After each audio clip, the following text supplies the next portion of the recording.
I don't know if it's appropriate, but Mark Berman from Fox Houston. Steve, can you tell us what your starting lineup? No.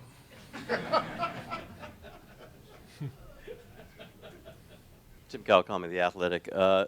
With Steph, are you past any minutes limit? I mean, you've said before, you're kind of at a minutes limit. I mean, is he looking like he can play the full first quarter, full third quarter? I think it's a possibility, but it's not for sure like it normally was in the regular season. That was always our pattern, but we'll see how he's going. And if he's going well, we'll keep him out there. If he looks a little tired, we'll take him out.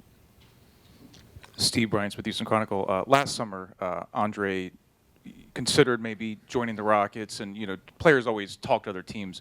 Do you remember, from your perspective, how close it felt like at one point you could lose him, and then the obvious, how important it is that you guys were able to keep him to do what you continue to do with this team?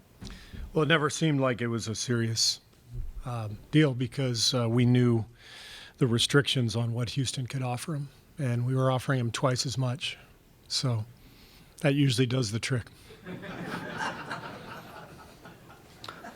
Shane Young, Bebop Breakdown. Coach, over here.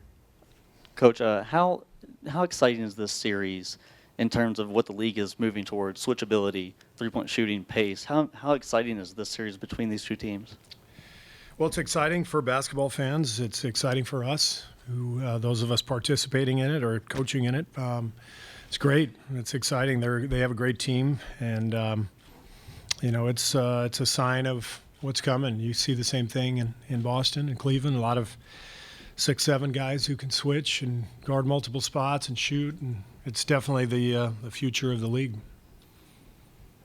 Brent Zwerneman, Houston Chronicle. So with the success of the Hamptons 5 in the late in the last series, should we just assume that's what you're going to roll with? If you'd like, you can assume that. It's totally up to you. Are you as ready for this to actually start as everybody else is? No, I like these media sessions. I meant even more, even beyond dealing with us, just the fact that this has been something that I think both teams have admittedly been waiting for to happen for a while. No, we've all been ready for this for the last few days, I think. Obviously, it's been an anticipated matchup, but you never know in the NBA. And but both teams are here, and both teams have had to fight hard to get here, and so here it is. It's exciting, it's fun, and we'll tip it up and we'll see what happens. Steve, Dan Wecke with the LA Times. You mentioned yesterday that this is the most locked in mentally you've seen your team all year. Could you speak to sort of the grind that this regular season had on them, and then also maybe specifically what were some of the things you noticed where that switch kind of clicked with them? Well, I think we anticipated what this year was going to feel like, given that it's the fourth year in a row that we're trying to get back to the finals, which has only been done a couple of times in NBA history. And my own experience as a player in Chicago, I remember year 3, not even year 4, but year 3 being pretty tough and a long haul and a long grind and filled with bumps in the road. And so I felt like this was coming. I think our players kind of felt it most of the season. It's a feeling of, are we there yet? Like you say to your parents when they're driving you across country, are we there yet? Are we there yet? Are we there yet? That's what it felt like my players were asking me all season. It just takes forever because you really want to get to the destination, but you can't bypass the process. You have to stay in tune with the things that make you who you are, and for us, the defensive effort down the stretch really waned over the last 3 or 4 weeks of the season. And so that was my biggest concern coming into the playoffs, but our guys turned it around right away. Game 1 against San Antonio, first round, the defense was fantastic, and that's when I knew we were going to be okay.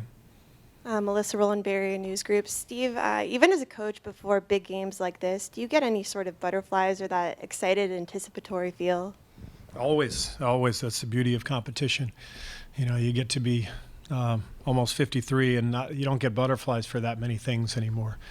But the Western Conference Finals, you get butterflies for. I think that's why we're all kind of still in it. Those of us who played and competed but can no longer compete.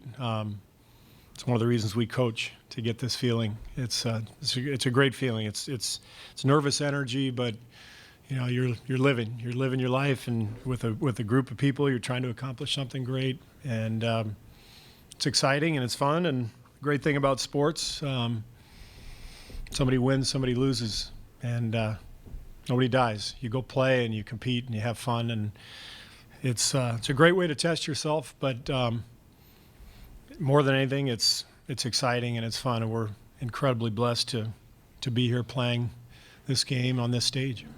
Steve, Clay said yesterday he and his teammates have the appropriate fear in this series. How important is that sort of thing when you hear that in this situation? Well, Greg Popovich is happy to hear that my players are using his term. I stole the term from Pop. He used to use it all the time when we go on the road with the Spurs, and it's a great term because you don't want to be scared when you go out on the floor. You want to be confident, but you need the appropriate edge, the appropriate fear that comes with respecting your opponent, respecting the situation you're in, because that brings out your best. And I think Houston will bring out our best because we've got a ton of respect for them and what they've done all year and how good they are.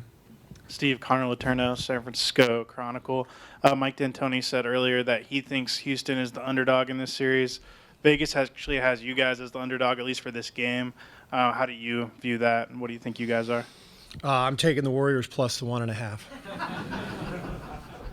Sorry.